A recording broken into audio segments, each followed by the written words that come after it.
Bom dia, boa tarde, ano, bem-vindo a mais uma aula, nossa aula de geografia, né? Na nossa aula de geografia, nós vamos iniciar o capítulo 5, né? Vocês me enviem, né, o resumo que vai valer na parcial, um resumo bem elaborado, né? E nós vamos dar início hoje ao capítulo 7, falar sobre CI. O que seria CI? CI foi uma comunidade, né, dos estados independentes. E também vamos falar sobre CI e Rússia. Nesse capítulo nós vamos estudar 3 elementos: a União Soviética, a CI e a Rússia. Iniciaremos nossos estudos, né, vendo os conflitos ocorridos entre os grupos socialistas de posição política divergentes e a vitória dos comunistas na Guerra Civil Russa, que acarretou o surgimento da União Soviética em 1922. Vamos estudar também as características socialistas soviéticas, enfatizando as medidas, né, políticas econômicas dos planejamentos estatais, que é, no caso, os planos do setor industrial, coletivização e da agricultura. Vamos estudar também os principais modelos adotados que deu declínio, né, como a insatisfação popular com os resultados das ações governamentais Perestroika e Glasnost de Gorbachev e as consequências fim do socialismo. Vimos que o regime socialista, né, provocou a desintegração da União Soviética, como nós vimos no capítulo anterior, em 1991, e fez as repúblicas federais, que compunham precisamente adotavam medidas, né, que garantissem sua autonomia e ao mesmo tempo possibilitassem seu crescimento.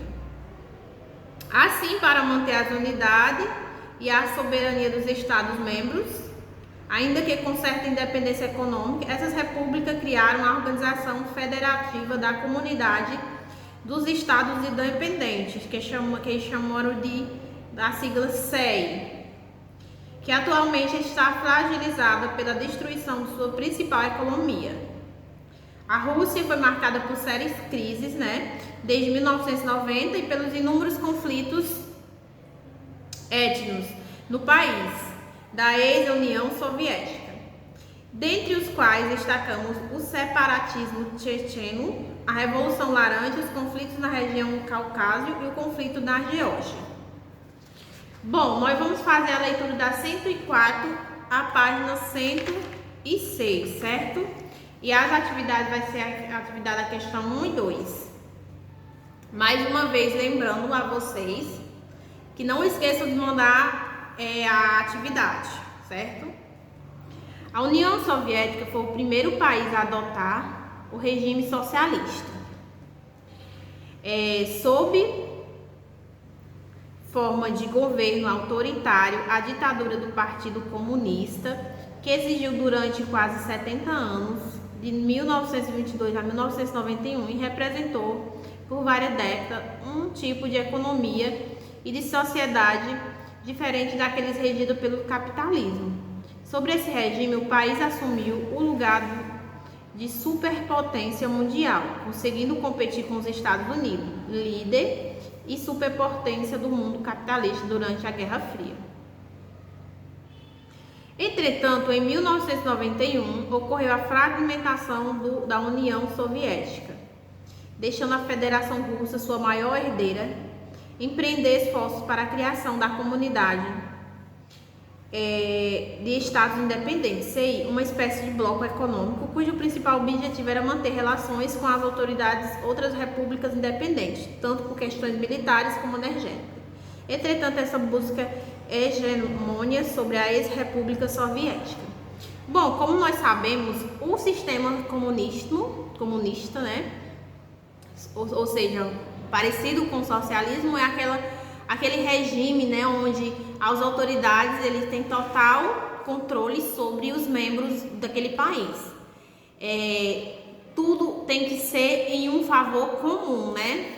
Onde as propriedades não podem ser privadas, como no capitalismo, né? Tudo tem que ser trabalhado a favor do governo para que o governo socialize com todos. Durante a Guerra Fria, eles se destacaram, né? A Rússia, como as potências, né? Foi até a competição entre eles e os Estados Unidos para ver quem era mais os países mais melhores, né? Superpotência do mundo. E a Rússia foi uma das que se destacaram. Como começou a União Soviética, né? No início do século XX, a população russa era predominante rural e vivia em precárias condições nas grandes cidades industrializadas, como Moscou, Petrogrado. Viviam as demais classes, a nobreza, a burguesia e os operários.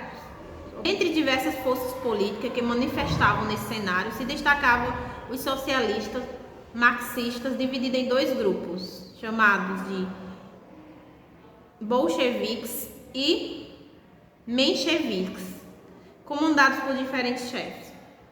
Os bolcheviques e os mencheviques faziam forte oposição ao governo de Nicolau II, que foram derrotados na guerra contra o Japão, com grande número de mortos entre soldados. Isso proporcionou o ressurgimento dos sovietes, com senhores populares, assembleias ou comunidades de operários, camponeses até soldados. A classe se agravou com a participação russa na Primeira Guerra Mundial, iniciada em 1914. Em fevereiro de 1917, Nicolau abdicou do poder. Então foi criado um governo provisório, chefiado por um chamado Alexander Kerensky, mas constituído por representantes de diversos partidos. O governo provisório, apesar de ter introduzido rapidamente algumas reformas, não conseguiu satisfazer as exigências da população,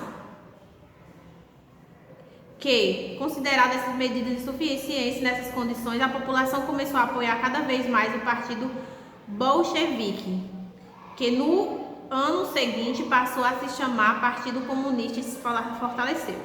O partido bolchevique, que se inspirava pelo menos em teorias nas ideias de Karl Marx e do socialismo, foi o protagonista na deposição frágil do governo de Kerensky, visto por muitos como representante da burguesia russa. O líder do partido, Vladimir Lyudinov, conhecido como Lenin, conheceu o apoio popular e chegou ao poder em 1917, pregando que todo o poder deveria ser exercido pelos soviéticos e defendendo o fim da participação russa na Primeira Guerra Mundial. Entretanto, Lenin revogou o exército e fortaleceu os estados, o que enfraqueceu os soviéticos. Com os bolcheviques no poder, houve ampla reforma agrária, confisco de grandes propriedades da antiga nobreza e igreja ortodoxa e estabelecido do meio de produção, ou seja, a terra, o capital, os subsolos, os meios de transporte, as indústrias e os bancos tomaram as propriedades de Estado. Outra medida importante foi assinar o Tratado de Brest-Litovsk com os alemães para a retirada do país da Primeira Guerra em 1917, sendo os estados o detento único de todos os meios de produção. O seu fortalecimento e desaparecimento progressivo dos soviéticos foram consequências imediatas. Entretanto, em 1918 a 1921, o país enfrentou uma violência, guerra civil, na qual os comunistas bolcheviques se opuseram aos grupos contra a revolução, os contra-revolucionários, Exército Branco. Contaram com o apoio da Clips Entente, que via o socialismo como uma ameaça aos valores básicos do mundo ocidental capitalista. Além disso, acreditavam que a vitória contra os revolucionários Exército Vermelho traria a Rússia de volta à guerra contra a Alemanha. Considerado reforço, o partido bolchevique conseguiu controlar os soviéticos, extinguindo-los completamente. Apesar de terem chegado ao poder em nome dos soviéticos, os bolcheviques, na prática, fizeram de tudo para destruir qualquer forma possível de competição e operação, começar pelos soviéticos. Os comunistas saíram vitoriosos da guerra civil, consolidando seu poder em quase todo o antigo Império Russo, formado em 1922 a União das Repúblicas Socialistas Soviéticas, conhecida por União Soviética. A transformação da Rússia em União Soviética não consistiu somente numa mudança de nome, mas também numa anexação de novos territórios: a Armênia, a Geórgia, Azerbaijão, além de 3 nações bálticas: Letônia, Estônia e Lituânia, incorporada em 1940. Mesmo sendo um governo socialista, a destruição dos campos agrícolas, desorganização da economia, fome e miséria de produção levaram o governo comunista à implantação até 1928 da nova política econômica, NEP, que admitiu certo grau de privatização da economia na agricultura e em pequenos empreendimentos urbanos. Bom, gente, nós vamos ficar por aqui para não ficar muito chata a explicação, a leitura, né? Nós vamos resolver a questão 1 e 2, certo? E vocês me mandem o trabalho, certo? Mandem a agenda e façam a atividade. Até a próxima aula.